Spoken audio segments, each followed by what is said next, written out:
It was kind of funny because during the break, I got this little text from Julie about how my screen kept freezing, and it's kind of from my internet the side of the internet. And I almost said, "Oh well, let's have faith that it won't happen again." But I always get really irritated when actually people say, "Oh, just have faith," when you're struggling with something. It's interesting. It's such a superficial treatment of faith in a certain way, because actually there's a very good chance I might freeze again because I couldn't find a long enough Ethernet cable.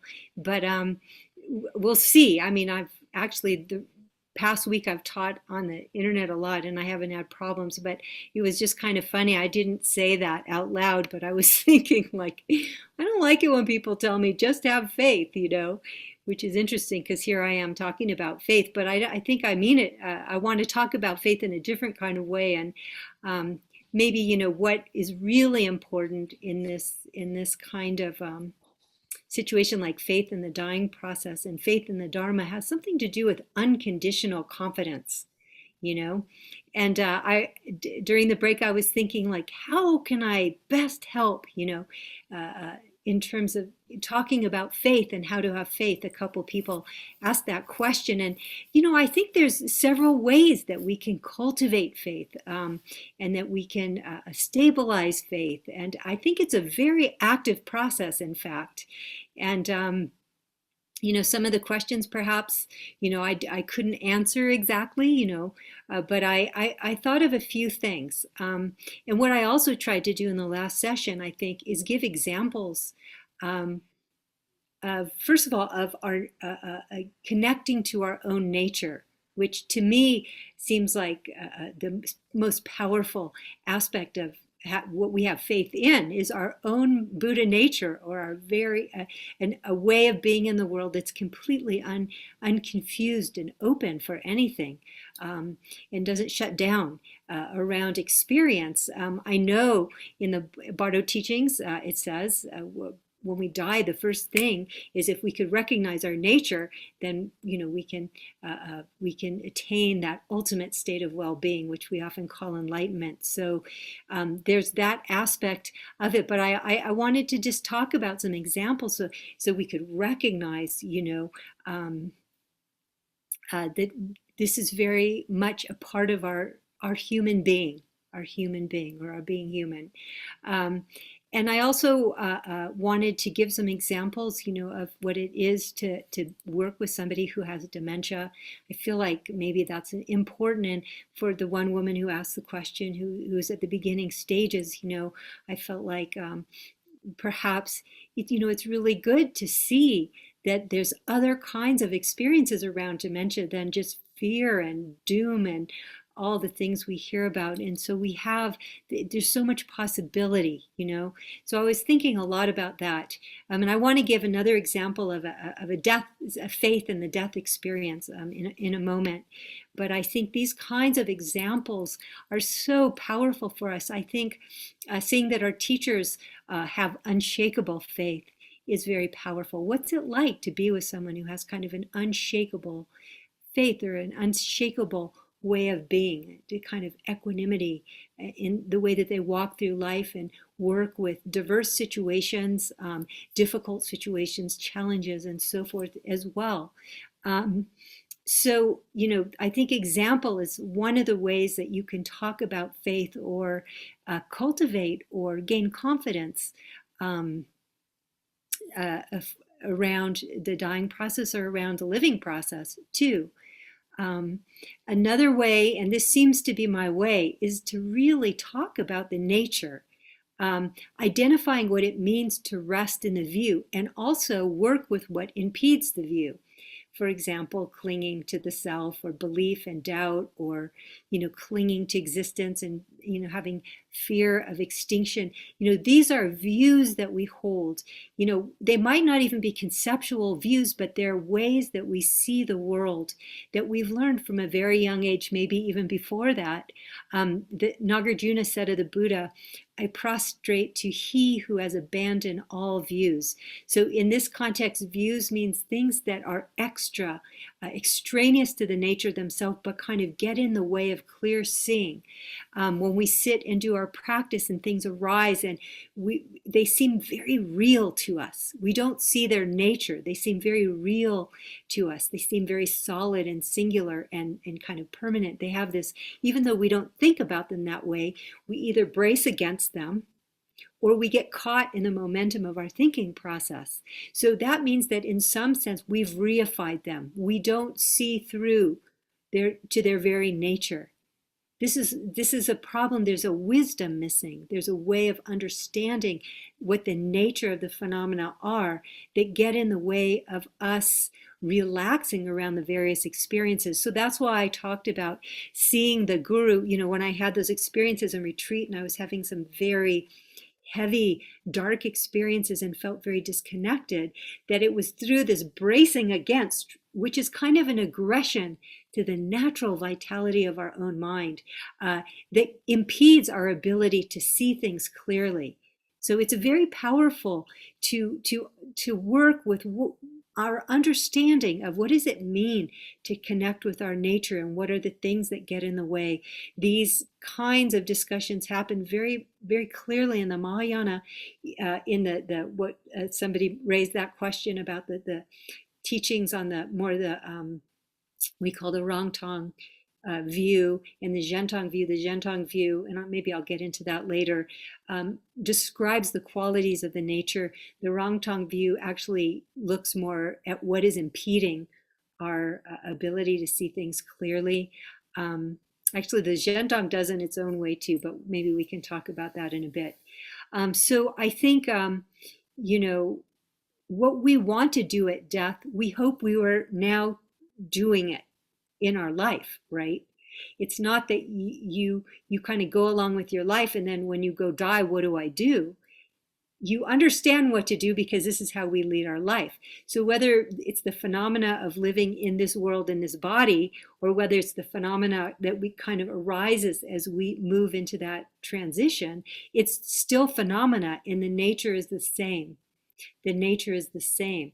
And that's why I think for me to look more deeply into the nature of things is very powerful. And we're going to do the investigation that has to do with looking into what the nature of things are and what it means to have an unimpeded view of our own nature. And of course, I'm speaking more from the Mahayana point of view because I feel most comfortable. In the Vajrayana, you'll have a teacher or a guru who gives a pointing out instruction, like a direct transmission. It's incredibly powerful. And I know, not everyone has a teacher. Not everyone wants a teacher. I think a lot of people struggle with notions of having a teacher. So I don't want to make it just about that. Although I will say that I have a feeling at the time of my death, I'll be thinking about my teacher, Zigor Kongtrumshi, because I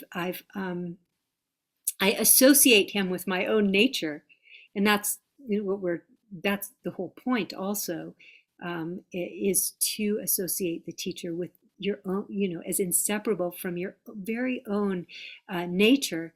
So anyways, this is, I'm trying to accommodate maybe a broader perspective because there's so many different people of different backgrounds here. And then there's the other thing I thought during the break is, we have these supports like we do mantra practice or, we hold our mala when we sleep or whatever.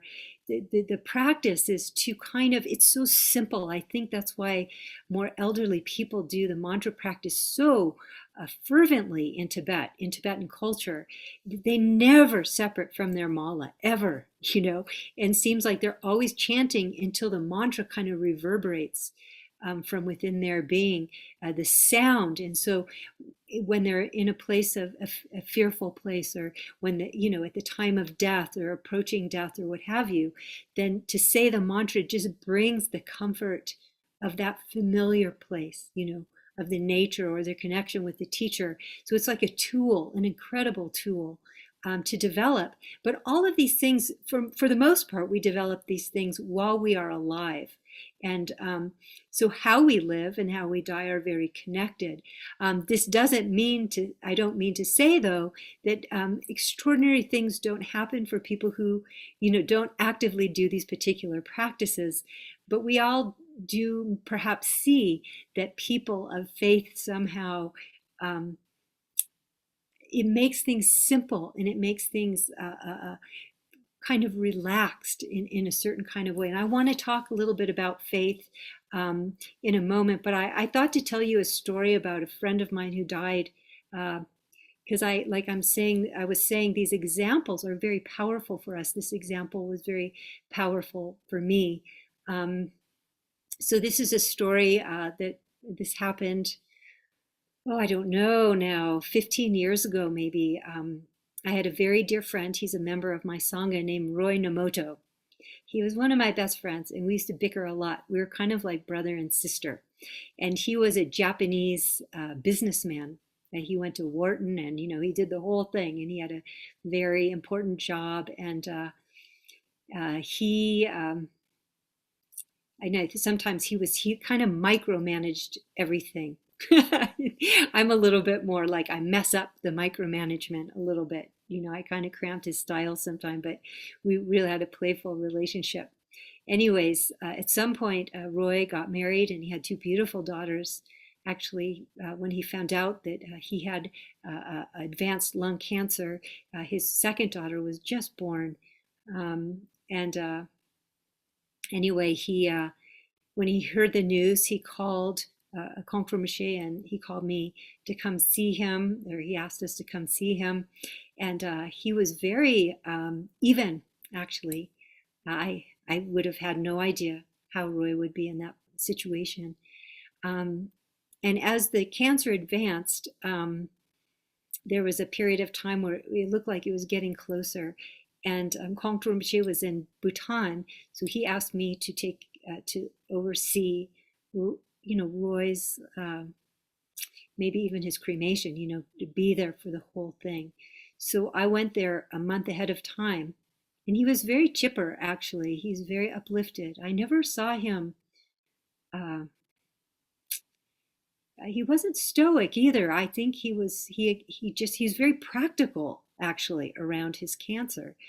And so we had a kind of a schedule together, and I would come every afternoon and spend some time with him, and we would talk about the Dharma, or he would give me a lot of instructions how he thought I should take care of the Sangha and support Rinpoche.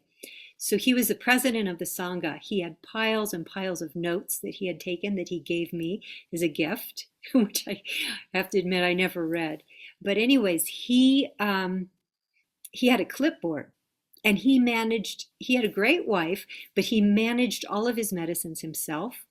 And when I sat down, we'd first go take care of some logistical business about the Sangha. He wanted me to do this. He wanted me to do that.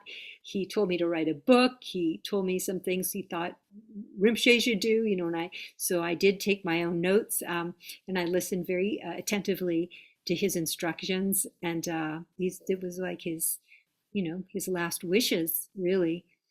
And then every day after that, he put his clipboard down, and we would do what he called dying practice, which meant to me resting in the nature. That's all I would think. That's the best of what a dying practice could possibly be, is to relax in your own nature. And when you relax in your own nature, everything extraneous to that experience kind of just naturally falls away, and you're very present and very awake and connected and so forth. So I never had any kind of trouble understanding what that was somehow. And so every day we would do our practice, and he said, now it's time to die. So this went on for 3 weeks, almost a month. And then he took a turn, a slight turn, and he seemed that he was going down a little bit. And so we had instructions from Zikr Kongtrul Rinpoche what to do when he died. So we had like a talk drill, the liberation through touch. It's a little text that we often use. So I was supposed to tape that to his body in a certain kind of way. Um, he wanted to be burnt with a copy, that tiny copy of the Treatise, the um, basic space of phenomena, written by Kunchen Longchenpa, which is such a dear, dear text, which is all describing the nature of the phenomena and how to rest in the nature of phenomena. Um, and so one day he said, "Let's. I'm going to really die," he said. So what he had me do was tape everything as if it was the actual day. It was like a dress rehearsal, but he wanted to look at it as if this is the day, which is a very intelligent, which is how dying practice should be. And so it was a very intimate, because he was Japanese. There's some formality, even though, we had a warm relationship. There was some formality between us, but he took off his shirt, and I taped, I had to touch his body, and I taped on the talk drill and did the whole thing just as Kongtrul Rinpoche instructed us. And then we did the practice, and it was really palpable. And afterwards, I could feel it myself. And afterwards, he said, "We died." So a lot of people have asked me, "Well, what does that mean, you died?" So that's something good to think about.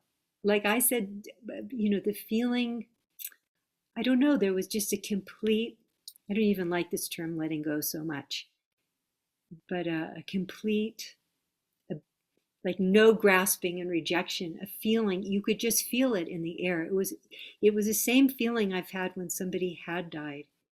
So I can't exactly put words to it, but maybe that's something to think about. What would it mean to die? To kind of let go completely, or make that kind of transition. In some ways, maybe we hear things like from the Karmapa, and nothing happens from life to death. There's not really any change. Um, there's no change if you're resting in the nature. Let's put it that way. Uh, but my teachers often said it's like walking from one room into another room. So these are just things to keep in mind. It's like, and again, there's this question, I always ask, when does uh, uh, can things that exist come from non-existence, and can existence also be extinct? Is there existence? And if you look at the nature of existence, what is it really that's changing or leaving or becoming extinct? When you look into the nature of things, you don't find anything as solid as you thought was there. And that's what's powerful about that kind of looking, that I think is interesting to do and powerful to do. So I wanted to just share that one experience, because it really affected me a lot. And, maybe also contemplating, well, what does it mean to die? He said we died. And I felt that we died before he said it. And although he didn't die in the literal way exactly, there was some kind of dying that happened. And then when he left this world, it was very powerful. He was so brave. He was so even, and he kind of withdrew into himself, and his whole family was there, and we followed the instructions. And then I read him the Tringsit every day, once a day, for quite a number of days. And then before his body, I think it was before his body was cremated. I have 3 days, I think it was. And then we were able to do an open air cremation. We have an open air cremation here where I live in Crestone, Colorado. I think there's only 2 or 3 in the country.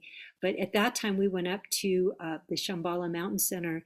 They had a cremation grounds, and we were able to cremate his body there in accordance with the tradition, and I felt so good. There was so much integrity with the way he um, passed, and he was such a great example.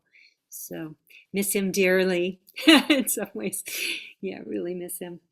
So I do think what we're looking at is not just faith that things will turn out the way we want them to, but what we're talking about here is like, what is unconditional faith or unshakable faith? Where is our refuge? And you know, I wrote that book, The Logic of Faith, and I'll explain why it's logical to me, but beyond belief and doubt, because I think when we have a belief, which is like, for example, we exist, uh, you know, when we hold on to something, then it's subject to decay. We're vulnerable to decay. It leaves us in a fragile state. When we cling to beliefs, you know, and like I said earlier, we have beliefs in the church until it does something we don't understand or that bothers us, and then we lose faith.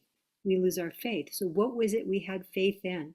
You know, we often believe in another person until they do something that makes us uncomfortable. They're not who we thought they were.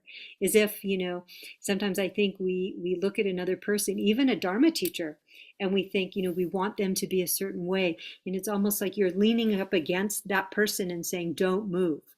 Because the world of humans and the world of things, the world we move about in is very dynamic and you know, rambunctious in terms of our preferences, you know, because everything leans. And so having faith, that kind of faith and that kind of trust, I think, is maybe not understanding the nature of how things are. It's very interesting, and I'll get into that more as we go along. But it leaves us in a very fragile state in terms of our faith. It's not an unshakable faith, or it's not a faith, a lasting or unconditional faith. Unconditional means, regardless of the causes and conditions, there's some kind of equanimity there. There's a real resting place. You know, there's a real place that we can take refuge. You know, and when you're not holding on to views, you're protected by not having any views to fall apart. You take yourself out of a system of clinging that is freeing and emancipating from ideas. So we'll get into that.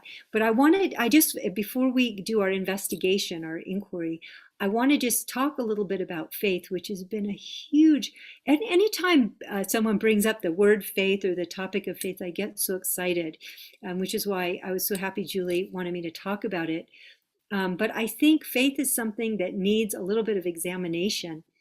You know, I always kind of, I think I have a tremendous, you know, longing for the Dharma and all of that, but there's something about faith that bothered me for a while. Um, uh, and I felt sometimes in a translation I would read, it's like, you should have faith, you know? And I wasn't quite sure what that really meant, because then it felt like there's no room for investigation. Or what if, you know, faith or devotion doesn't arise, you know? And we, you know, we all kind of, I think sometimes we're afraid to approach these subjects because we want to be a poster child for the Dharma or something like that, that there's questions we shouldn't raise because it would mean we're not a good practitioner, but I actually think it's the opposite. I think that we are obligated. The Buddha said, examine my teachings as a goldsmith examines gold, that we need to look very deeply into what this means to have faith in something. Because the world is extremely disappointed, and I do think that disappointment is the perfect basis for the Dharma path. You know, when we look at the world that we call samsara is really just the world of hope and fear. You know, wanting things to happen according to our preferences, not wanting things to happen according to our preferences. And so we really need to have a healthy dose of disappointment. Otherwise, we bring this in and we continue to make things that are not reliable refuges our refuge, and then we continue to get hurt. You know, we continue to get disappointed, and we don't search for what it is that's actually reliable, which is not a thing. It's a way of poisoning ourselves in the world that we live in. Because anytime you have a thing, it's going to change. you know. It's very interesting. Like, so now I think we have faith in our teachers, you know, but the faith is a little fishy sometimes. Like, we put the teacher on a pedestal, uh, which is very lazy. You know, we deify the teacher so we don't have to really do the work of waking up, and we just expect uh, uh, the teacher to kind of save us. I don't think that that's a responsible practitioner's approach, because what happens is we reify the teacher, we deify the teacher, I can say, and then when the teacher does something that makes us uncomfortable, what we do is we either blame ourselves or we kind of demonize the teacher. So what kind of faith is that, you know? So it makes you really have to question. There's a lot of things to question around faith and what is reliable and what is your also responsibility as a student. Because I think this is, you know, no one can give us faith. Faith doesn't come from the outside. Faith comes, it comes from the, you know, kind of making a choice about how you want to be in the world in which you live. And I think a good, you know, as we move through the world, it's naive in a way to trust a world that's dynamic and changing. It's not that the world is bad. It's just there's some level at which we can trust, but we can all see that due to, you know, all the conflict that we experience, that often things are not the way we thought they were or that we expected them to be. So we might change our approach and realize that, you know, we can appreciate and we can relate very directly to things, and we have a lot of agency to make our life go in the direction, in a particular direction, but at the same time, we need to know the nature of the ground that we walk on. And so that's a very interesting topic. But I don't think that, you know, when we trust, I think that means we're taking refuge in samsara. We want things to be a certain way. We don't want things to be a certain way. So anyways, you know, I've always had interest in this topic of faith. And like I said, it kind of bothered me when somebody said, oh, just have faith. But what if you don't feel faith? You know, you're worried about something happening. And does just have faith mean it's going to turn out the way you want it to? Which I think is not the best approach. I think to be open to all possibilities is probably a better way to faith as a verb. To faith is a way of being in life where you have a wider girth of what you're willing to experience, and you've made kind of a choice to utilize whatever happens to nurture your, you know, to mature you and to work on your grasping and fixation. So that's, you know, really in the practice what we try to do. So, you know, sometimes, as I explained, you know, sometimes my practice felt very dry. Sometimes the feeling of devotion didn't arise.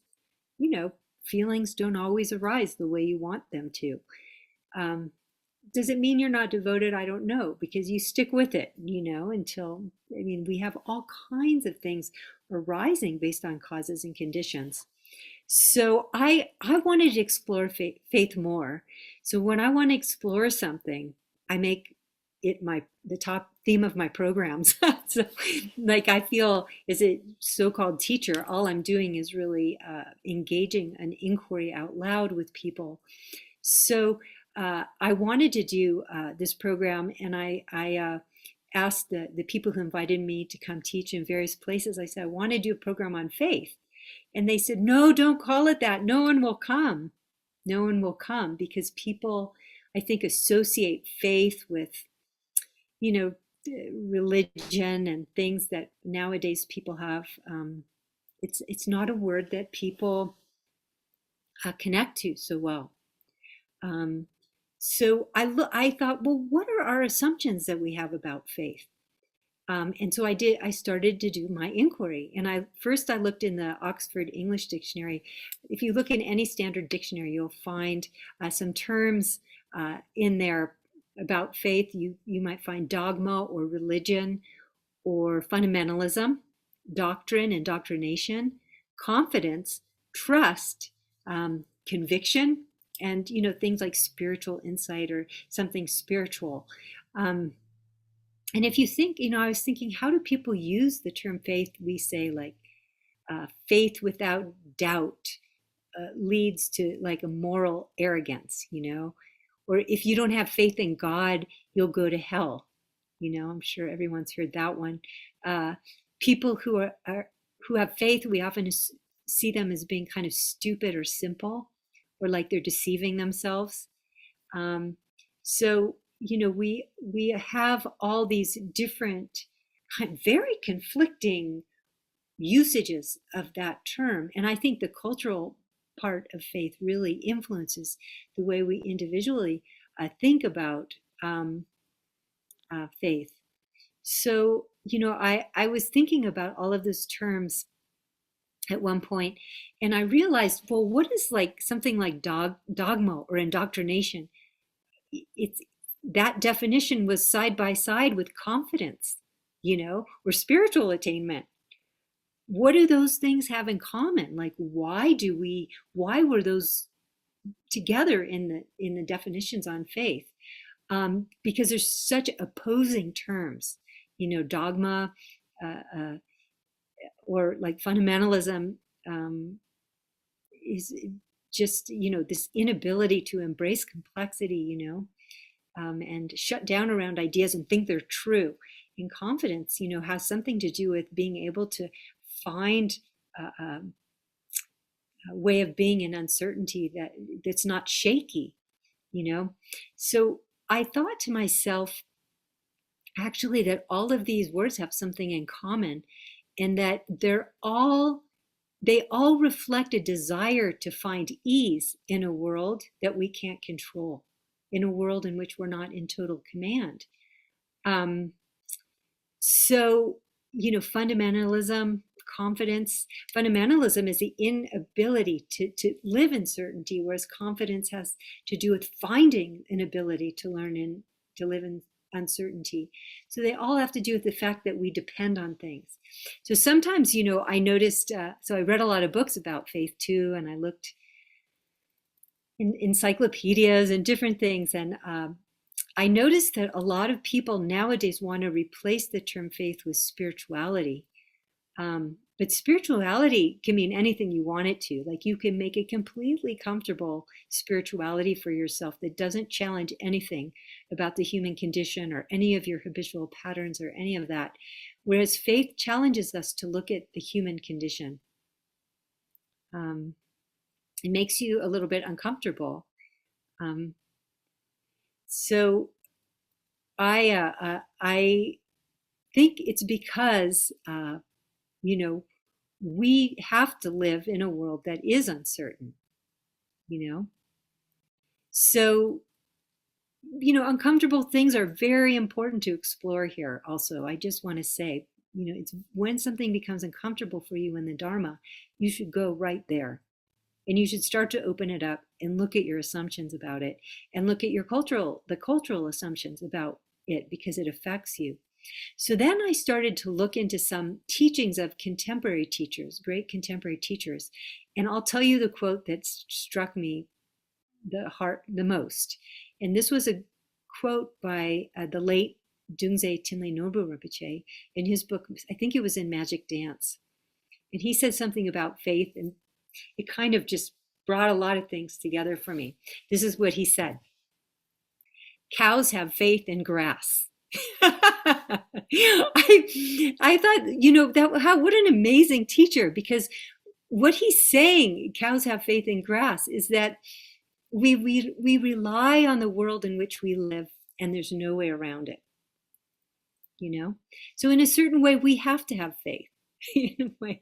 But that's what makes faith such a provocative and interesting subject for us. So there's no way around. So we all have faith in something. Even nihilists or atheists have faith in their ideas.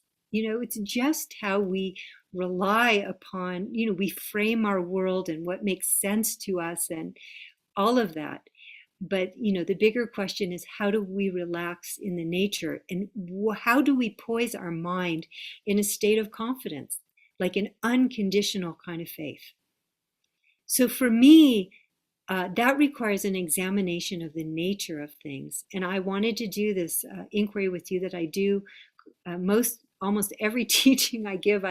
For a long time, I've done this kind of pointing out, Mahayana pointing out instructions. So we say in the Vajrayana, we have direct transmission from a teacher to point out our nature of mind.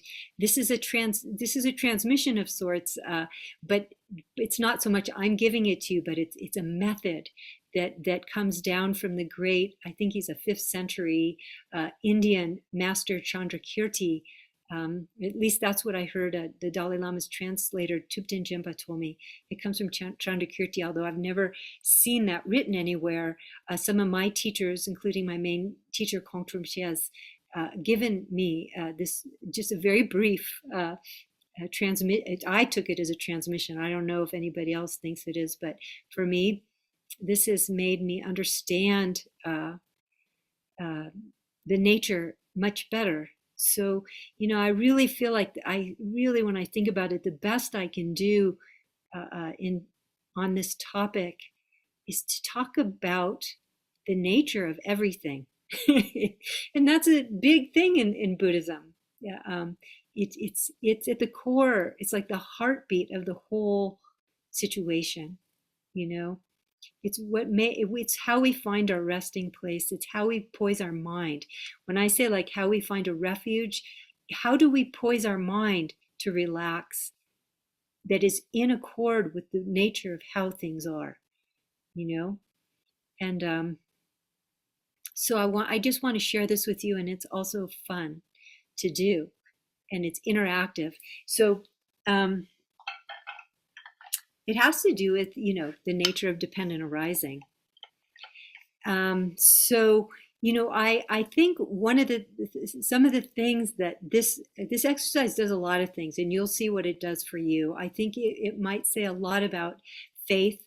It says a lot about who we are, our true identity.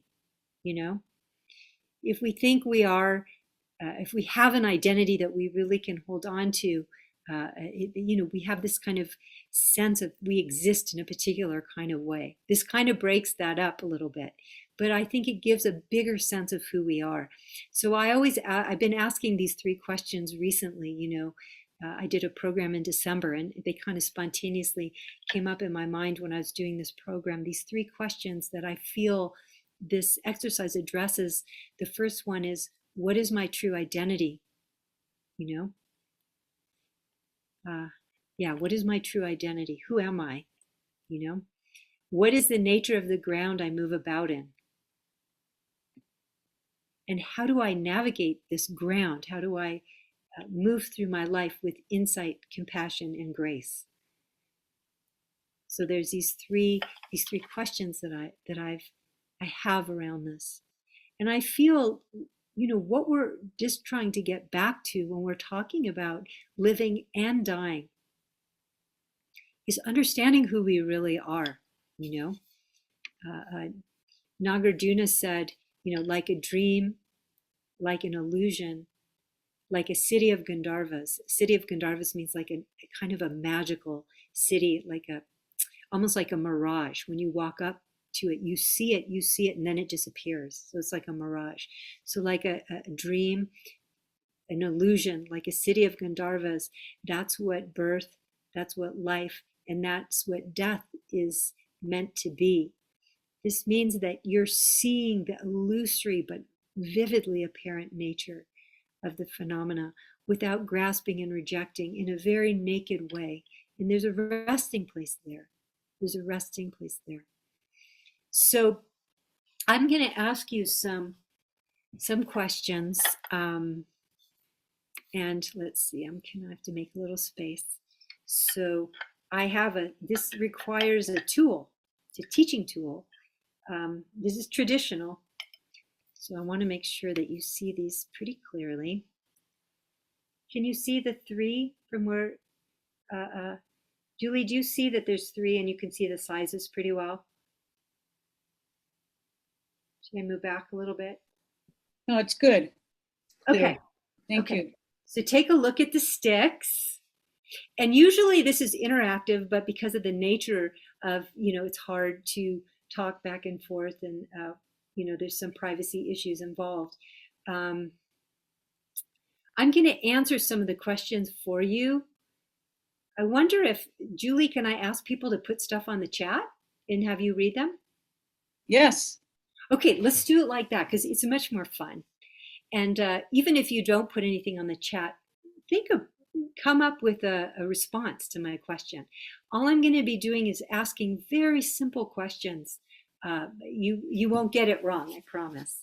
So in beginning with this, I'm going to just use one stick. You've seen all three now, right?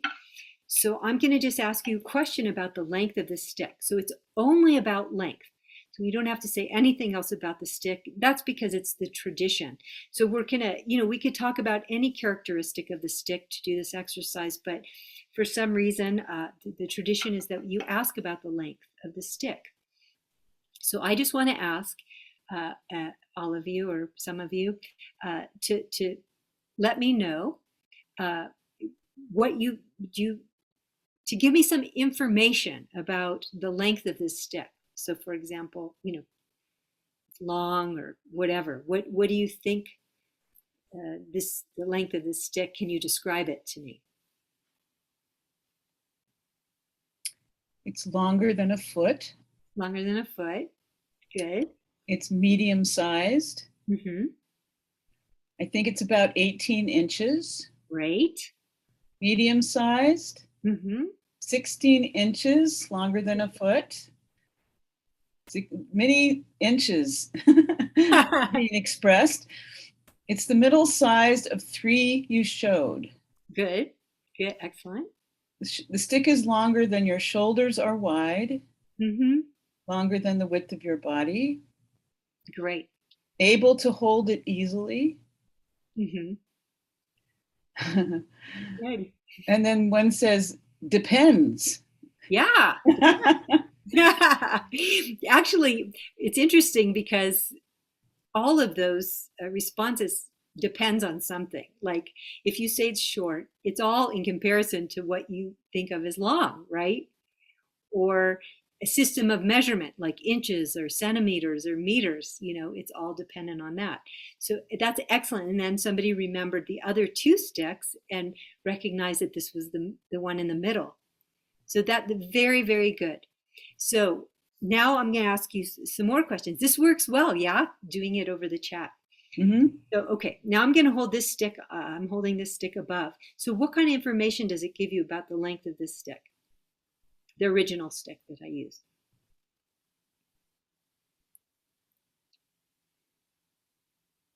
Waiting for answers. Okay. Longer. Yeah, this is the original one is longer. Right, exactly. Longer than the other. Mm-hmm. Or the first one. It's about twice as big as the new stick. Mm-hmm. Longer than the one above it, double the length. Original stick is longer, the new one is shorter. The above one is longer in relationship to the other. Here comes one, heavier, might be heavier. Heavier. Okay, we're talking about length, but we could talk about heaviness. But right now we'll just talk about length. But that's true. One is, I think this one is heavier than this one because it's longer. Good. Okay, now what about this now?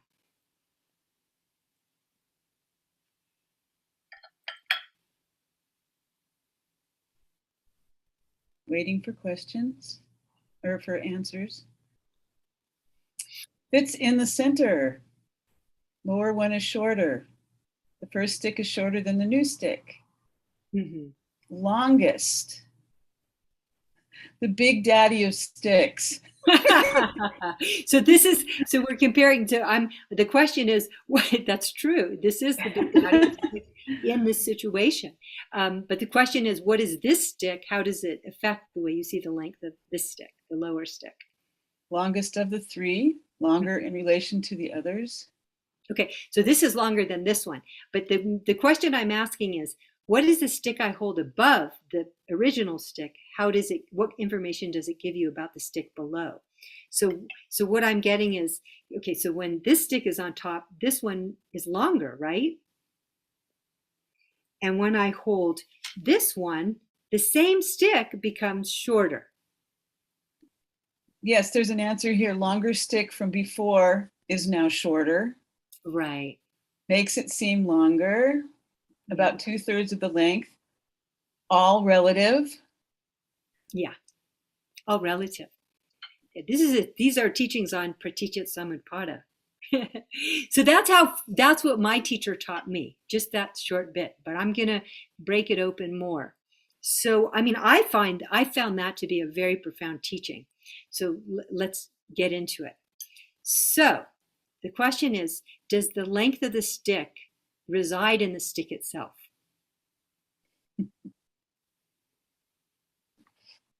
No. No. Good.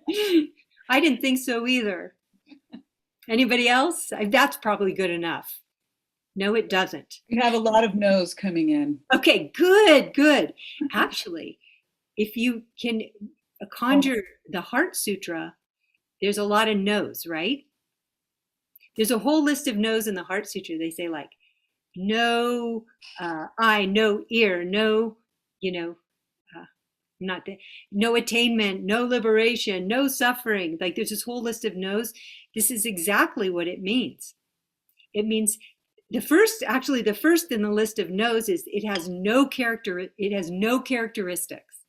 So what this no represents is not that we can't have a functioning stick here, but it means that it doesn't have self nature. It doesn't possess characteristics from its own side. It only finds characteristics of length or heaviness or, stickhood or anything in relationship to other things, in relationship to language agreements, in relationship to other phenomena. You following? Yeah. Yeah, it's simple.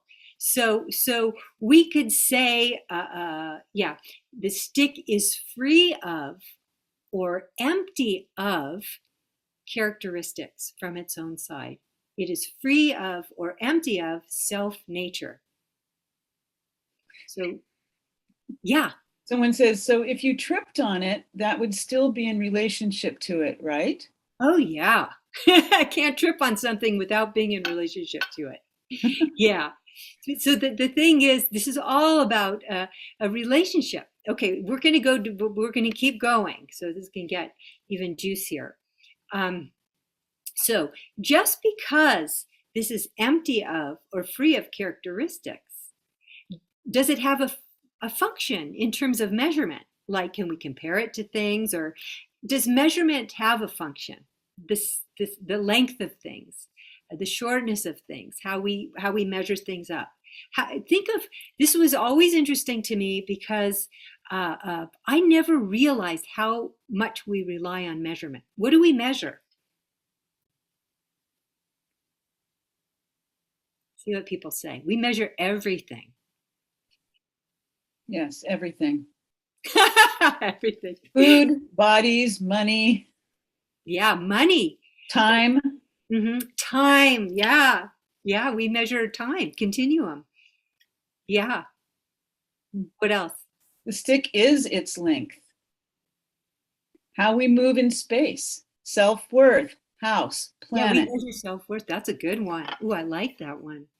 Burger sizes. That's good. Yeah, see, all of these things, like we wouldn't even be able, time is an elegant tool for participating in life together, but is there really time? Time is a construct, right? The person who is in charge of I think international timekeeping has a job that is very, very difficult. I heard him speak once, how to keep the clocks ticking at the same rate all over the world and at different altitudes and so forth.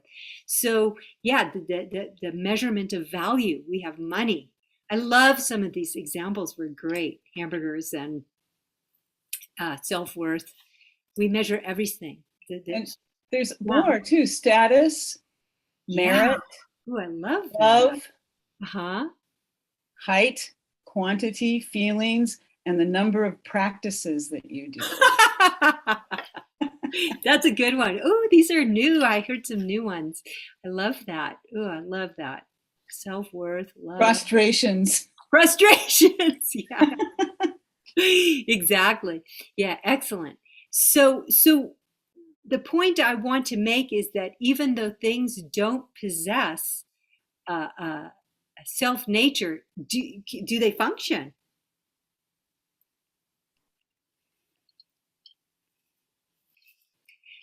Yes. Okay, good. So here, let me ask you, what would happen if this stick possessed from its own side the longness, say? So no matter what you put up next to it, you'd still insist it's long, it's long, it's long. Would it be functional or helpful? I mean, it's kind of an abstract concept because we don't find things in life like that, right? It would negate other sticks. Yeah, yeah. It would have to be like outside the nature of all sticks, all measurement. This whole process of looking at the nature of interdependence wouldn't work.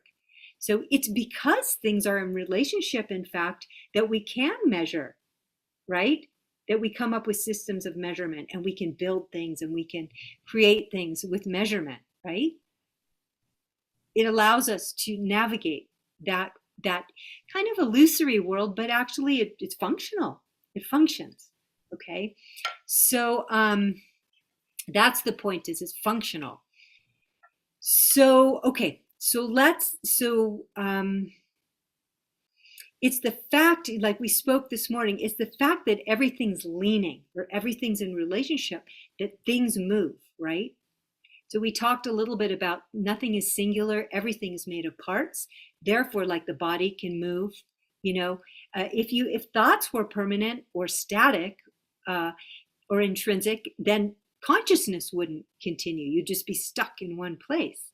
But it's because it's made of past, present, and future. And in fact, if you really explore that deeply, you can't even find a moment. Like Nagarjuna said, it's like drawing a line on the surface of a clear lake. Things arise and fade away simultaneously, but you could still see the line, but you can't say, okay, it ended here and then the next moment came. We don't see things in moments like that. It's very interesting. And then we've never seen anything that exists outside the nature of relationships. So there's that. So then let's move on to the next part of it. Okay, so what is the function or meaning or purpose of this stick? Like, what can you use it for? So here comes more creative answers, I'm sure.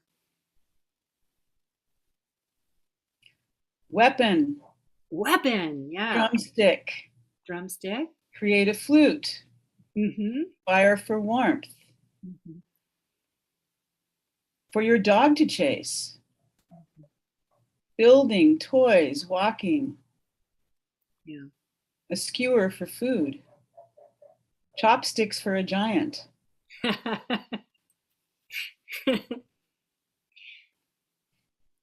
Hit for music, keeping your back straight. Excellent. A stick for teaching concepts. That's right. A stick for teaching the nature of dependent arising.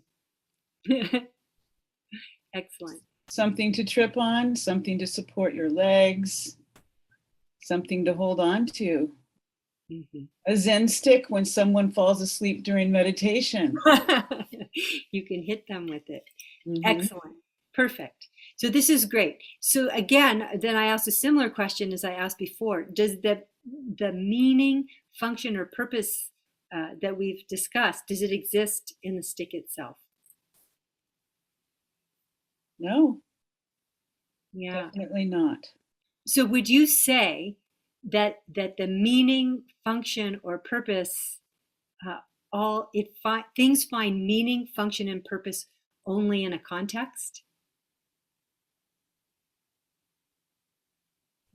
Yep. Yeah. So that means a context means relationship and relationship to other things, right? Isn't that it? Don't you find that we think things have intrinsic meaning?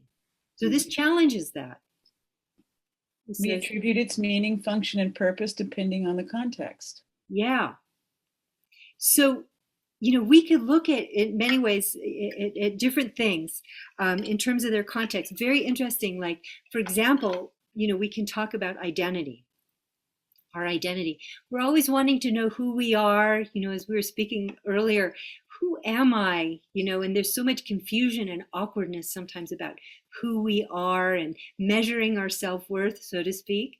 And but we might look at it this way, and I'll just use myself as an example. You could do the same. So, in relation to my son, I'm a mother. In relationship to my mother, I'm a daughter. In relationship to my brother, I'm a sister. At the store, I'm a customer. At the dentist, I'm a patient. Sometimes I'm a student. Sometimes I'm considered a teacher. It all depends on the context, So who am I really? Who are we really? Our identity. Isn't that nice? You asking for answers? Well, no, yeah, okay, who am I really? Let's see what people say to that. It's very quiet. Yeah, it leaves you speechless. Everything and nothing. Yeah. Flowing. Whoever you say you are, you aren't. Yeah.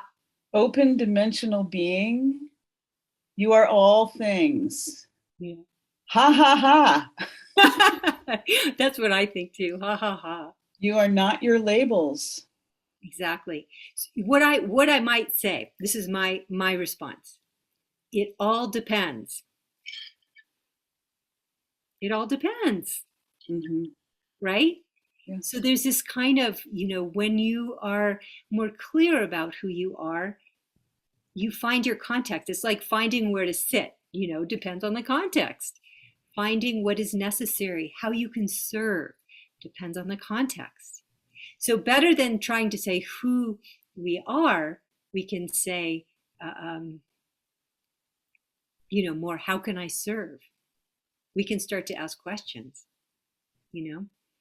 because it will be impossible to find out. So, Julie, do you have a question, or is there another? Well, someone says, does leaning always mean clinging? No, it's not clinging at all. It's the natural state of affairs. Yeah, it doesn't mean, no, we're not talking about clinging here. We're just saying that everything is interconnected. So when things are leaning, it's another way of saying they're interdependent. Now, there are what we might call unhealthy interdependence or codependence. This sometimes comes up where, like, you have a system like a family, and it's very, or a group of people at the office. There's kind of a neurotic dynamic, and then you want to get out of the neurotic dynamic. You have to kind of look at your part in the dynamic. If somebody is contributing to that dynamic or part of that dynamic, if they have the guts to step out of that dynamic, then the people who are left are going to have to also self-reflect. So that kind of like stickiness or wanting somebody to fulfill you, or holding somebody, kind of capturing somebody and holding them responsible for your well-being, or feeling like you have to make somebody whole. These are all really sticky, unhealthy dynamics. So we could say that's not a healthy interdependence. But, healthy or unhealthy, everything is influencing everything else, because the nature of things is everything leans. Anyway, so wonderful. So there's something about the fact that things don't lend themselves to being known in a determinate way. So we might say there's a very amazing term for this. It's a translation of the word emptiness. Herbert Gunther, one of the very first Tibetan and Sanskrit translators, I believe, he called the object, this nature of relationship, open dimensionality. I am open dimensional. You are open dimensional because it all depends on the context, right? So the stick itself is open dimensional. It all depends on the context or what's next to it, right? So if you're going to say, what is this thing? You couldn't really say. It all depends. So when we talk about openness, we don't mean just like a blank void. Emptiness is not a blank void. It's just, it resists, it resists definition in that way, that it can leave you speechless. It's very hard to describe the experience of seeing the true nature of an object. But when we talk about Prajnaparamita, we're talking about the mind that doesn't shut down around the object. There's no grasping, there's no rejection, but it's not nothing, but you can't also say it's something, right?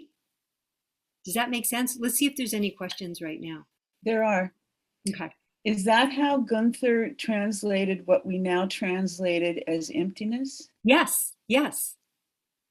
Yeah, and I think it's more descriptive of actually what the situation is. Because we hear empty and we think void immediately. So we ask questions like, if it's empty, how does it function?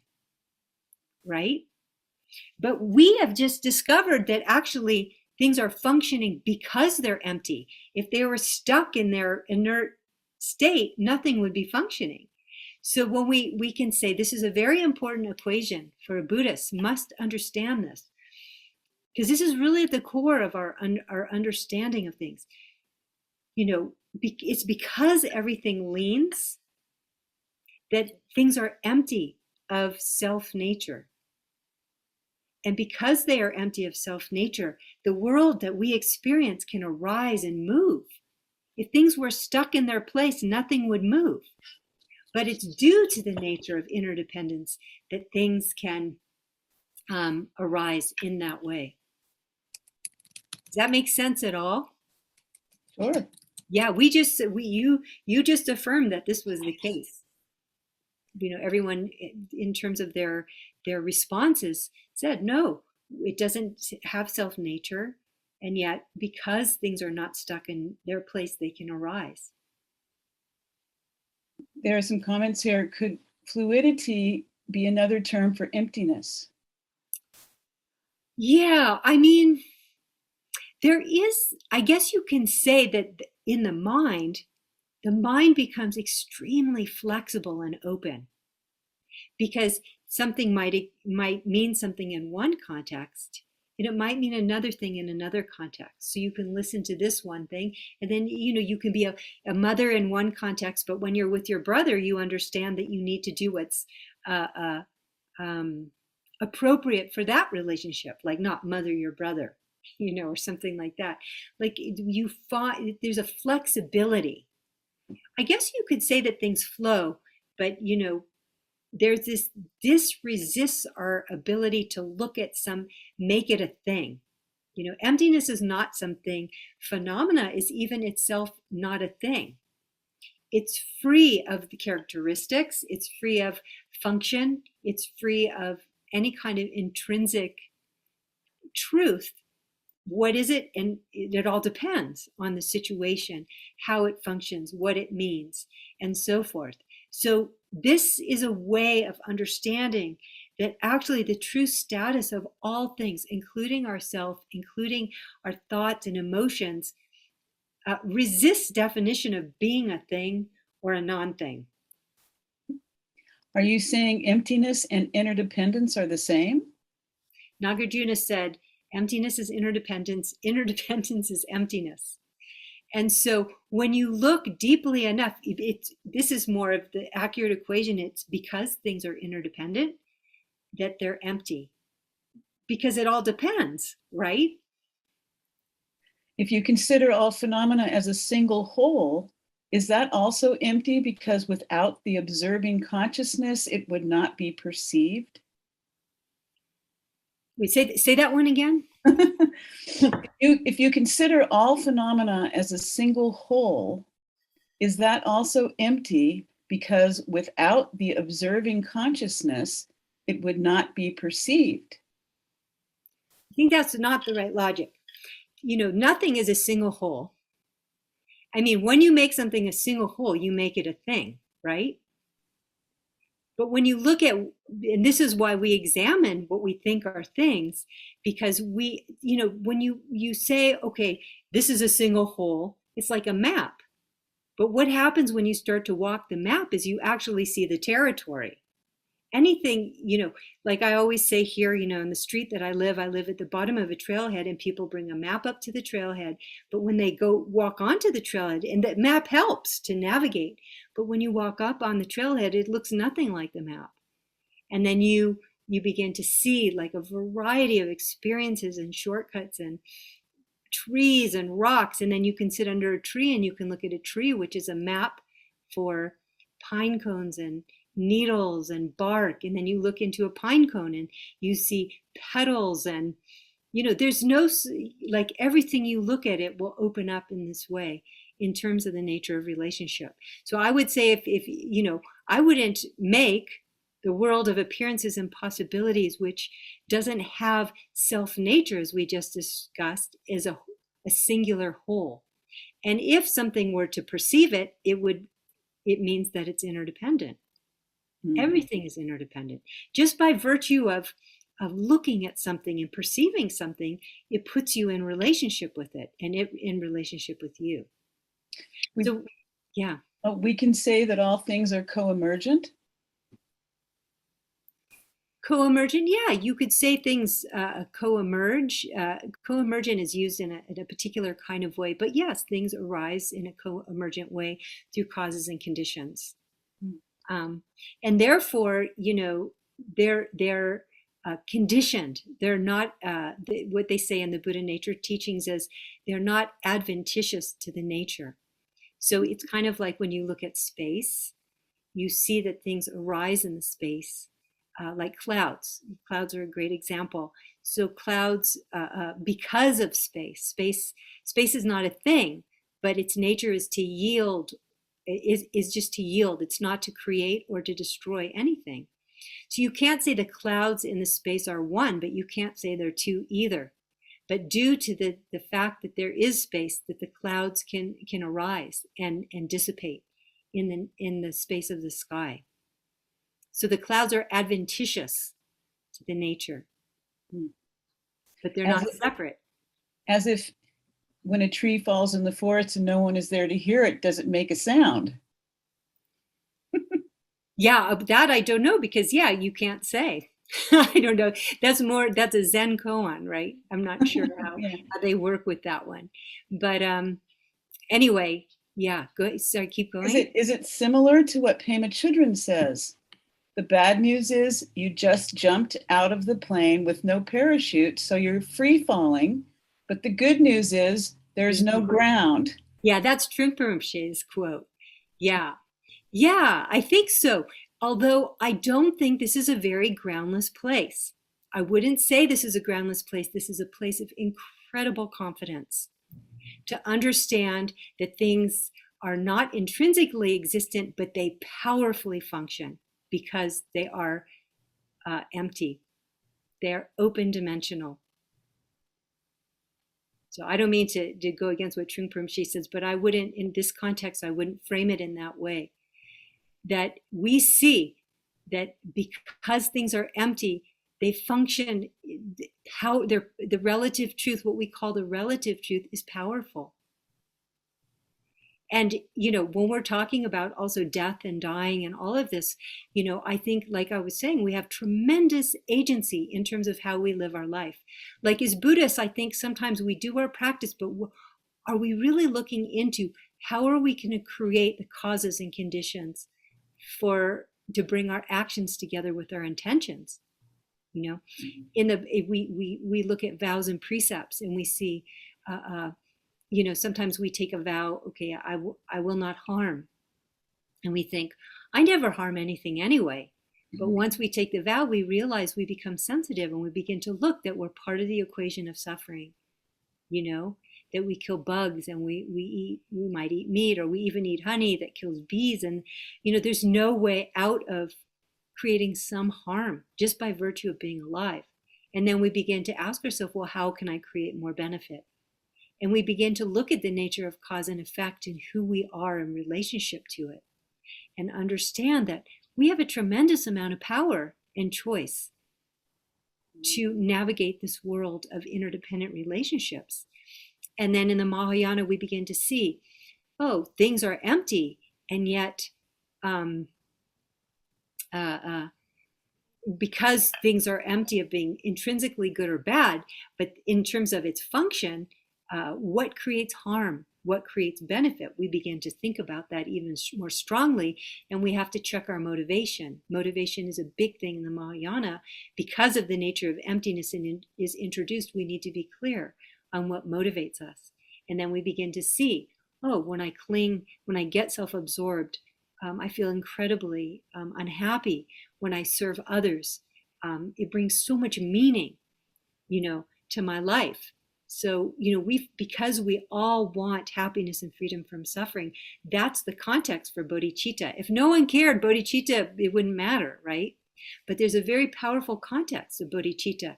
So within the context of that practice, what we do is very important. And the context is that people long for happiness and freedom from suffering.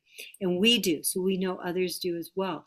And when we act in accordance with that, we have such meaning in that context, such purpose, in that context. So there's this kind of certitude in this. It's not passive. It's not vague. This all happens within the context of emptiness, because if it weren't for emptiness, there would be no context. There would be no relationship. It's because things are leaning that there is emptiness. It's because I love that thing with the body. It's because the body is made out of parts. If it wasn't made out of parts, it couldn't move. It would be completely inert. But it's because things are leaning that there's not this inertia. There's constant movement. What we're just talking about is the nature of reality and how the appearances arise, the nature of the ground. So let me say more, because we're talking about this in the context of faith. So there are 3 more questions. Oh, okay. Let's hear. If you like. Yeah, sure. I think I'll read them all. If we rest in awareness, is that leaning? What does it mean to make a distinction between awareness and mental states? Well, if we rest in awareness, is that leaning? Mm-hmm. What does it mean to make a distinction between awareness and mental states? Yeah. So resting in awareness means that the mind doesn't shut down around its object, that it can bear the open dimensionality of all things. So let me just say, and I've said this, I use the same examples all the time with this, but when we do the opposite of open dimensionality, when we reify something, like we say, oh, all of life is like a single whole. I'm not sure what that means. Or we look at another person and we say, this is who they are, we might say that they're a menace to society or something. It's not that this person doesn't have patterns, of maybe causing harm, but to shut down around another human being is what we might call reification, or a situation that's happening is called reification.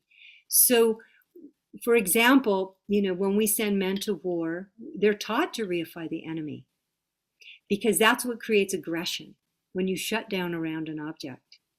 When you start to look at someone and you say, oh, it's somebody's son, somebody's brother, somebody's father, and you look in their eyes, you see their humanity, it's harder to conjure up so much aggression and violence. Does this make, are you following? Yes. The same is true for attachment. In the advertising world, we're taught to, they reify the object for you. They say, look how beautiful it is. And they don't, like with a car, how well it takes the corners. And, like they show you a beautiful visual of driving in the mountains in the sun, and they don't say, it's the dashboard's going to crack and the electrical system is weak and this and that. you know if you are to think of a car in a more open dimensional way, you won't have so much attachment. You might still buy it, but you're not overcome by attachment. So this kind of false certitude, or the reification of the object, making it a thing, actually creates a lot of negative emotions in us. But when we're able to stay open and not shut down around the object, this is, I guess why I was telling that story about my mother in the morning was because that was a moment where I stopped shutting down and I saw the world in a very different kind of way, And I do think this kind of unconditioned, unconditional faith, or unconditional um, uh, way of being, wisdom, is what our true resting place is, And if you look at the great lamas in our tradition, you see that this is where they reside. You see that they're not reifying. They're full of wonder. I wanted to tell the example of my teacher's teacher and also my teacher, Dilgo Khyentse Rinpoche. I remember the first time I went to see him, and I expected, I don't know, I knew I've seen pictures of him and I knew he was very learned. But I didn't understand, I wasn't expecting to see what I encountered, which was someone whose mind was completely open and in a state of amazement, really, just amazed by everything that he looked at. And that's, when you think about it, it's like the mind, I often refer to the Prajnaparamita as the mind of an open question. How do we poise our mind in relationship to the world we encounter? So the mind of Prajnaparamita is one that is like the mind of an open question. When we ask an open question, often when we ask a question, we already have an idea what the answer is. But an open question is like a state of awe, or a very incredible humility, to not know the definitive. We think when we look at an object and we think, I know what that is, but in fact it's open dimensional. So there's a sense of awe and humility about the way the nature is. It's deeply meaningful and it's deeply intelligent. So there is meaning. There's unconditional meaning and faith. To me, this means like faithing. Can you bear not shutting down around the object? And even if you don't shut down the object, people think if your mind is so wide open, it means that you can't discern. You can't have intelligence. But I always ask people, who do you trust? Somebody with an open mind or someone who's has fundamentalistic views of things? When the mind is wide open, it actually can access its creativity and intelligence. And it's responsive and it's compassionate. Like we saw, if you don't reify someone, the mind becomes compassionate. You start to see the different aspects of another human being. It's very touching. So someone once asked the Dalai Lama, they asked him, what do you do when you get angry? And he says, you try to see different things about that person, like, recall, when I was sick, they actually brought me some soup, or they're very kind to their children. There's always, Trungpa Rinpoche talked about this kind of tender spot that you can find. He said something like, even a serial killer might have a love for something, even if it's just tortillas. Like there's some way into having some kind of compassion if you don't shut down around the object. Is it getting more clear? A little bit? This thing about open dimensionality is really amazing, because when we, for example, we sit to practice and we have this kind of fear or anxiety or darkness, like I talked about earlier, this idea of just this solid sense of me, or death or extinction, when we sit with it, we don't shut down immediately around the object, because that's a reification. We allow ourselves to see in a more nuanced way what it is. I'll give you another example. Again, another time when I was in retreat, I sat in front of a big window, and my retreat cabin overlooks this huge, vast valley, so much space, it's almost overwhelming. And when I look to the north, I see the collegiate mountains, like Mount Princeton, and they have all names. And it's a very friendly looking place with sometimes snow caps on the mountain. And when I look to the south, it's very lonely.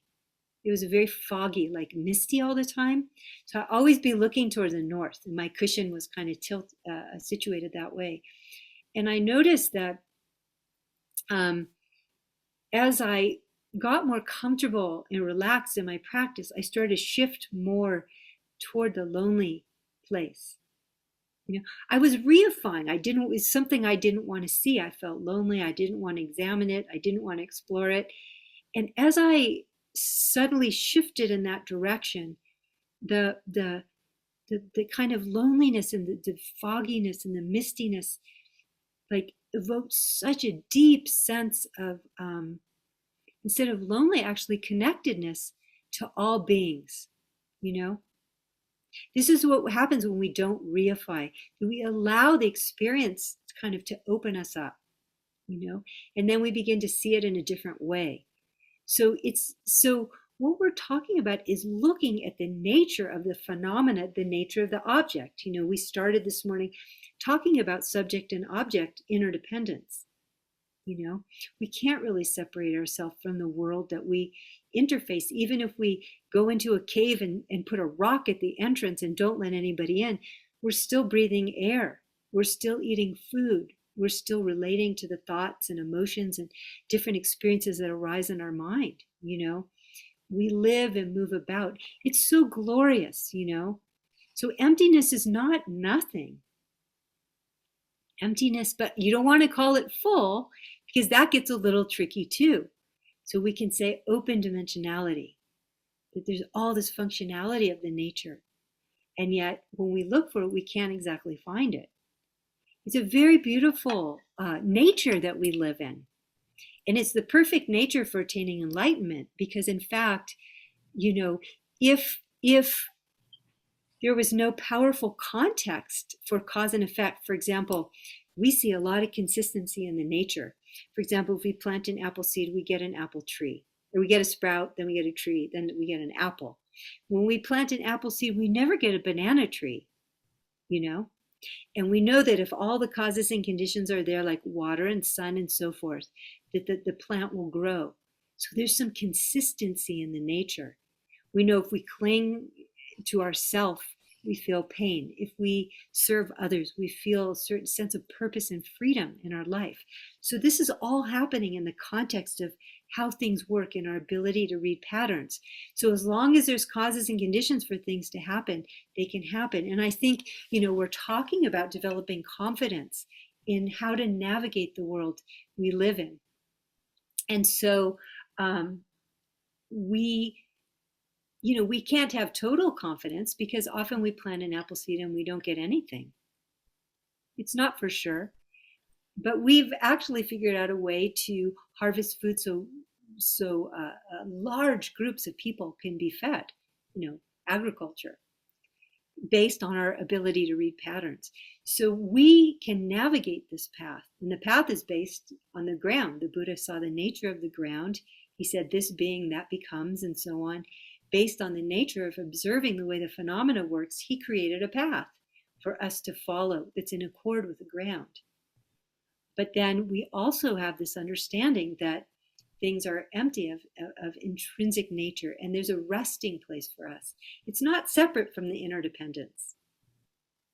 So the open dimensionality is to understand. All I'm doing is describing, recognizing the nature and how amazing it is. And this is the nature of all things. This is the nature of who we are. This is our human.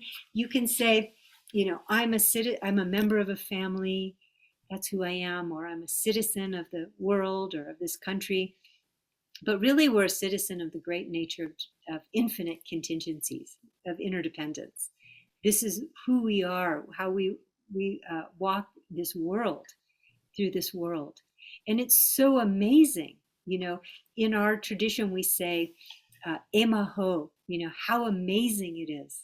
What they're referring to is seeing how the nature is, arising interdependently but empty, you know, of any intrinsic existence. This is very practical information because it tells us who we are, it tells us the nature of the ground and how to navigate it. We navigate it by looking at the context, and then we ask, how can I serve? How can I serve?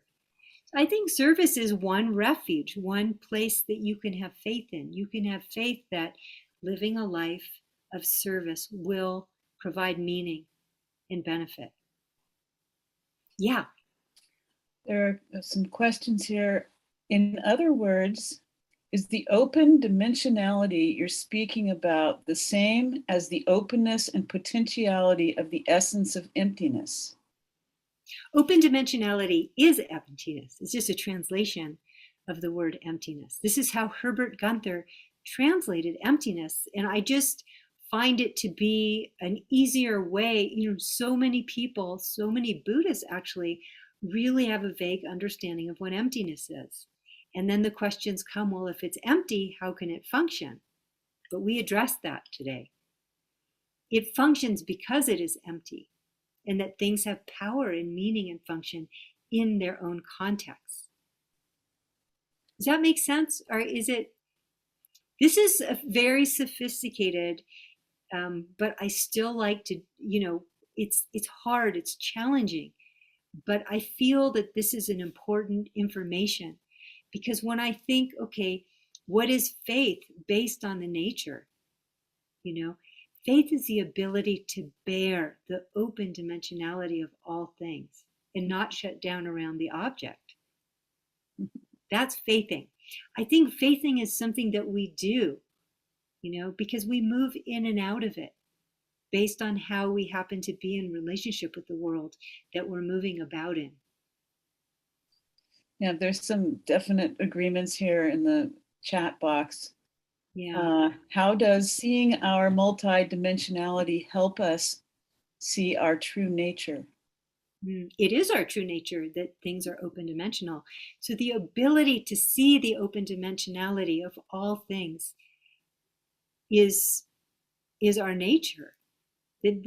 You're just seeing the nature, like we live and move about this nature all the time. It doesn't go away.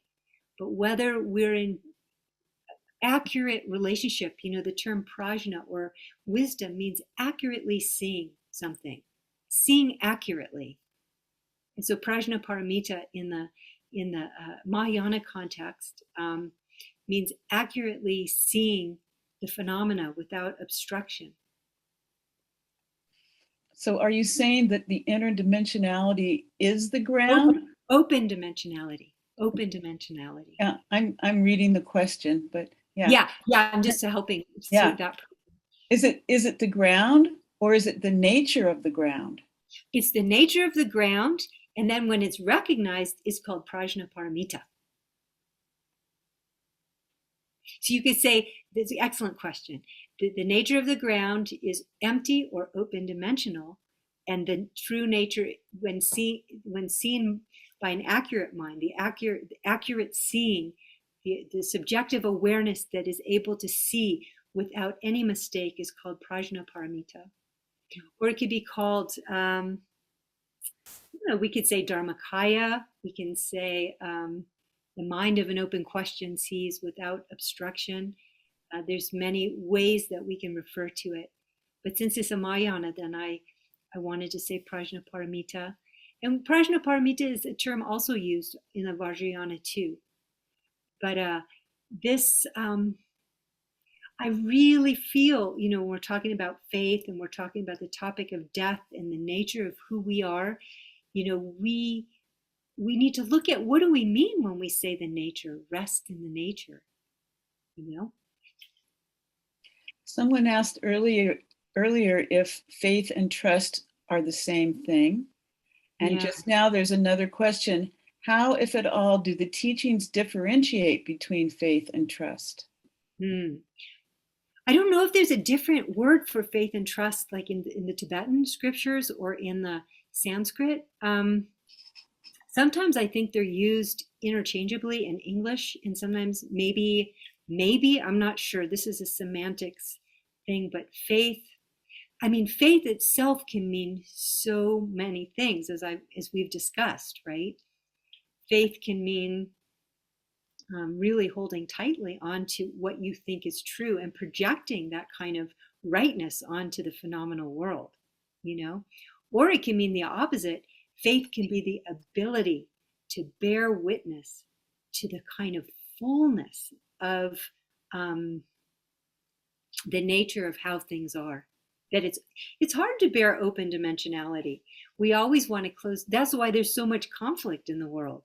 Everybody thinks that they're so right, holding on to their views, you know.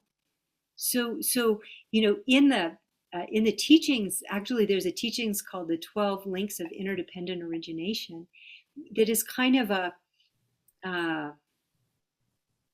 a picture or a depiction of how it's like a mandala of how we create suffering. And it's illustrated, and it shows that it's circular, so it shows. You can't really say where it starts, but really when it's listed in words, it starts with this first picture. It's an old woman who's holding a staff, and she's blind, and from her, one of my teachers told me, and this makes so much sense to me, that it's not so much that she's blind, but that she shuts her eyes because she can't bear the brilliance of the nature. And this reminds me very much of the first bardo. Like, are we going to shut down, or are we going to recognize the true nature of what something is, you know? And this is what they say, the first step after you die is you have this, are you going to go for the bright lights, or are you going to go for the dull lights? Are you going to, there is a sense of, do you have the kind of the capacity to stay so open, to be so humble, in the face of the brilliance of the nature that is really true to who we are, you know? So I find that it's very valuable. It's interesting too. It's again talking about the nature of interdependence or dependent arising, this circular way we shut our eyes, we reify the object. This is what happens. We reify the object that we confront rather than not shutting down around the object. We reify it. Then it begins to take shape karmically, and we develop patterns, and then we have these impulses, and then we kind of consummate those impulses, and then there's the whole cycle begins again and again. And this is something that maybe we can say it happens in a momentary way, it happens with a light in a lifetime, or they say it happens within the overlapping of 3 lifetimes. How we create this kind of karma and klesha, and just the suffering and confusion, which is an amazing expression of interdependence, how we create samsara. Like Nagarjuna said, you can tell I'm a fan of Nagarjuna. Nagarjuna said this is the most amazing thing of all, is how samsara functions in this incredibly painful way, based on the nature of interdependence. So, we can break free of that cycle, through seeing through to the nature of things. Like if the old woman with the stick had the wherewithal to stay open and not shut down through grasping and rejecting, or holding on to existence and fearing extinction. There's this whole kind of duality that prevents us from really being able to see in a much bigger way. Then the cycle of the 12 links of interdependence would just stop right there, Is it making more sense? It's very sensible. Oh, good. That's great to hear. I wasn't sure to introduce this in this context, but I always kind of go for it because I have a lot of faith in this understanding. I have a lot of faith that it's important to understand the nature in Buddhism. like what it is, what the nature of the ground, and what it means to recognize it. Because this is what we want to ground ourselves in. This is, I mean, we can associate the nature with the teacher, and we can, see all the examples, but in the end, like the work that we've done to understand who we really are and the nature of the phenomena that we encounter moment by moment that we call our life, how we do that and how we understand that, how we respect that and how we utilize that is really how we travel the path in such a deliberate way. We are the masters of our own awakening, said the Buddha. There's no other master than us. So, I feel sometimes when we in Buddhism, often in our tradition, the Tibetan tradition, we talk so much about calling to the guru. But if you just see the guru as someone there to save you, that might be a little, I don't know how strong that's going to be. But if you really understand the nature of the guru, you understand that the guru is the mind of the Dharmakaya. This is another word for open dimensionality.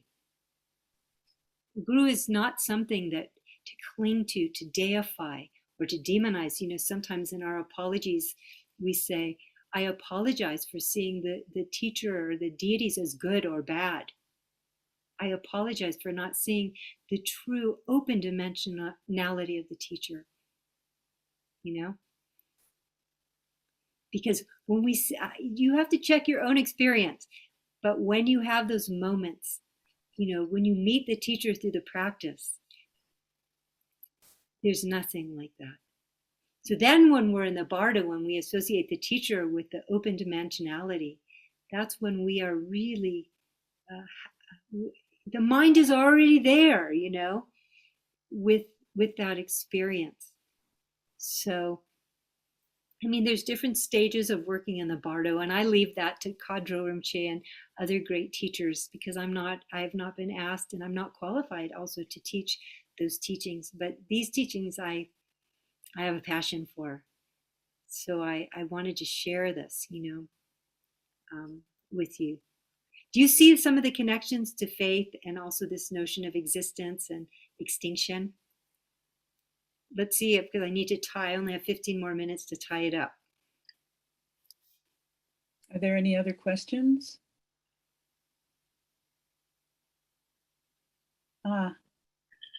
Being able to see the true nature then allows us to understand that samsara is no other than nirvana, or that relative and ultimate reality are no different. Yeah, I would say that relative and ultimate is we merge them both in our contemplation, so they're in union. Again, the equation for that is because everything is interdependent, which is speaking of relative, relational. Because everything is in relationship. It's empty. Things don't exist separately in and of themselves, and because they are empty, things can arise. That's how you bring into union or understand the relative and absolute truth. It's like water and ice. It can't be separated. We separate them sometimes to talk about them, but in the nature itself is not, they're not two separate things there. So what was the first part that they said besides samsara and nirvana? Samsara and nirvana. If we're trying to reject samsara to find nirvana, we have dualism.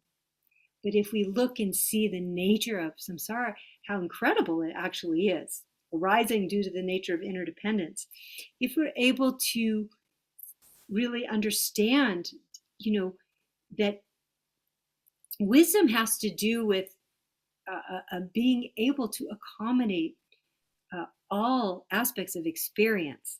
If you say this is pure and this is impure, or this is samsara and this is nirvana, then you've all of a sudden just fallen into dualism and have not gone beyond. So the whole idea is that true nirvana, or they say it in all the texts, especially in the Vajrayana, it's not in this samsara nirvana dualism, but our ability to see the face of the guru even when we're confronting very dark things, the ability to look at the foggy side of the valley and actually see that it's not what we thought it was, you know, that it opens us up into a much bigger experience. Mm-hmm. And this experience, yes, it's meaningful. And when you look in the eyes of all the great masters, you know, they look, they have the qualities of flexibility, curiosity, amazement, joy, playfulness, so much compassion, so much creativity and insight, you know, that comes from not reifying our experience, you know. Can you say something about the mantra of interdependent origination in this context? Yeah, all things arise from a cause, right? The Buddha said that everything, I can't remember how it goes. Everything arises from a cause. The causes the Buddha has spoken about, or something like that. Mm-hmm. Yeah, I mean, it's just what we've been talking about. That everything is conditioned. However, when we talk about unconditional faith, we're talking about faith where there's no clinging to views. So when you're not clinging to views, you have nowhere to fall. You have nowhere to fail. That everything becomes, you know, a process of value to you as a kind of way to awaken. Like as Marpa Lotsawa said, he was in Tibet and he went to see his teacher in India, and of course he had to walk probably, I don't know, years or months to get to India to meet Naropa. On the way, he collected this huge bag of gold dust. And when he saw his teacher, he offered so reverently with so much kind of excitement because it was gold is valuable, value. And Marpa threw the gold dust up in the air and said, what need do I have of gold when I see everything is gold? So, in other words, this ability to value and appreciate everything, and at the very best, to see that its nature is, you know, open dimensional, you know, or in the Vajrayana, we might say that it's space and luminosity. We say empty appearance or mere appearance in the Mahayana. We speak of the, well, I have to answer that. I have to address that one question too, that in some traditions, like the tradition more that I've been maybe speaking about, the second turning of the wheel of the Buddha, there was really not many words put to describe the nature of emptiness or open dimensionality. It's more that you arrive at it through negation. So you take these grosser concepts and you look at it in a more nuanced way through the nature of relationship. You see that what you thought was a whole, singular whole is made of parts, and then you keep breaking those up and you see actually there's nothing whole about it. There's nothing permanent. There's nothing existing outside the nature of relationships. Everything is in relationship. So then you just rest. And when you see that things don't exist and yet they do arise, you know, then we see that things are not existent. And if things exist, then they're bound to not exist. And you arrive at that with a lot of confidence. Then the mind kind of is exhausted and you rest in what's called turtral, which means free of elaboration. So when the mind is free of elaboration, you don't want to start describing the nature, because it's like they say somebody who can't speak tasting sugar. Like the profundity of the experience is so deep. Like in the Heart Sutra, the Buddha just sits and he doesn't say anything to illustrate that it's beyond our ability to capture in words. Instead, he has Avalokiteshvara describe the nature of reality. So that's in the second turning, the second, the Rangtong teachings, or I can't remember what the person who asked me about it, the one of the Mahayana approaches in the Buddhanature teachings, which is the third turning. Yeah, that's the second turning. The Buddhanature teachings are called the third turning. They describe the nature, what it's like. They describe the kayas, and they talk about the fearlessnesses of the Buddha, and they talk about that the Buddha nature possesses love and wisdom, insight, and power, skillful means kind of. So, that in the second turning teachings, they don't put a name to it to protect one's mind from eternalism. And in the third turning teachings, they are trying to protect the mind from the tendency toward nihilism. But there's no conflict between those schools. No conflict. That's what Mipam Rinpoche says, and my teacher says so, and the way he's talked to me about it makes it very clear. So is Daewachin actually open dimensionality? Yes. I think so. I think it must be. It must be. When the mind is not grasping and reject, my teacher always says, bliss is the absence of grasping and rejecting. Daewachin. Yeah, great bliss. How can we see how samsara comes into being over lifetimes to create patterns, experiences, and predilections? Well, sometimes, we all know we only see a little piece of things. We can't see all the causes and conditions that led us to this very point. But I think, when you hit upon something in your experience that is not working, you should examine it. I mean, this is, this teaching. One thing I will say is that a lot of times people do have trauma. We all have trauma, I guess we could say, is undigested experience. But sometimes, like when a child is young and they don't know what's happening, like there's such innocence, or someone has an accident or something very difficult, challenging happens to a person. It's even hard to examine that, or see or admit to oneself that it actually happened. And often we might think it's our fault. So in these situations, these are really hard things, I feel, sometimes to work through in the Dharma. I really think that when it comes to trauma, there's ways that resources we could seek out to help us with that particular thing. I just want to say that because I do believe that that's true. But I think that the Dharma, when we're ready, helps us really, really look deeply into our experience and find the causes and conditions that support clear seeing and compassion and happiness. That's the job of the Dharma. It provides a map for us to follow that leads us to freedom, liberation, kindness, brilliance, brilliant. Brilliance. The teachers that we know, I mean, just to speak, just to bring it full circle, someone like Yaltrim Rinpoche. Through the internet, you can feel the blessing. Through the screen, it comes at you. He's so processed, from doing the practice. And so kind, but also a bit irreverent. We wouldn't want him any other way. He pokes fun at us, and he makes us have to laugh at ourselves. So he kind of mirrors our Buddhanature. He mirrors our impediments, which is wonderful if we can laugh at that. So, I think there's all these ways of kind of exploring this topic, but I guess I focused on the view, I focused on the nature, because I think that's the ultimate refuge for us. The ultimate refuge is always to find our home, our place of rest, which is really our nature. So it's really our home. And to feel familiar with that and to trust that.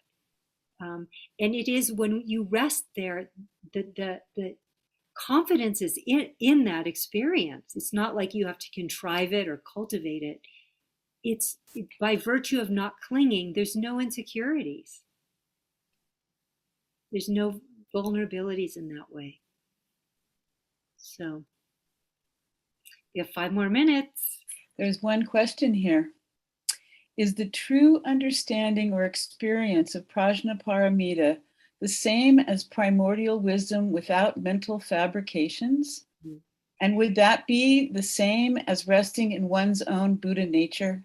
Yeah, it's all just different words for the same thing. I think the difference is the skillful means are different, but the view is really pretty much the same. And we use different language, like they're all a different they all have different contexts. The context for the Prajnaparamita teachings kind of, there's a lot of analytical meditation. In the Buddhanature teachings, there's a whole different kind of approach at looking at things. The Vajrayana, you have the teacher, really directly pointing it out to you. But and I think that they say that following the paths and bhumis of the Bodhisattva path takes longer, that it's a shortcut to be a Vajrayana practitioner with a teacher. But the view is amazing. And I think in the Mahayana, a lot of people don't get the chance to really understand the view very well, because the teachings on the middle way, which are the teachings that look at the wisdom of Prajnaparamita, are very cryptic, and they're hard to understand. They take years and years of study. So I've been frustrated with that, because I've grappled a lot with these teachings for a long time. I just love them, and they haunt me, like I said. And I feel that my people, I guess the contemporary Western people, I guess I'm saying my people, the people of the culture that I grew up in, I feel have a great capacity to understand these teachings. So I kind of made it my kind of task to try to help elucidate or find a way to bring these, to people. Thank you so much. Yeah. It's been very, very awakening. Good. That's what we want, right? I'm so glad. I've enjoyed it. Julie, you've really done a great job at reading the questions and facilitating. Well, thank you. It's a team effort, and it takes a village. Yeah, I agree, because we don't live in a vacuum. We don't exist in a vacuum. We need each other to wake up, right? Yes. We need each other. We need to be pushed open in that way. We should enjoy it. And even in the Lojong teachings, we're challenged and pushed. We need that. And we should enjoy it. Let me do one more thing before we leave. Yeah. I brought another prop. So I call this the economical communication. Look, I brought a very special T-shirt that I often bring out. So this is the galaxy. And then there's a pin, and obviously it's very big, because we think that we are very important. And it says, "You are here."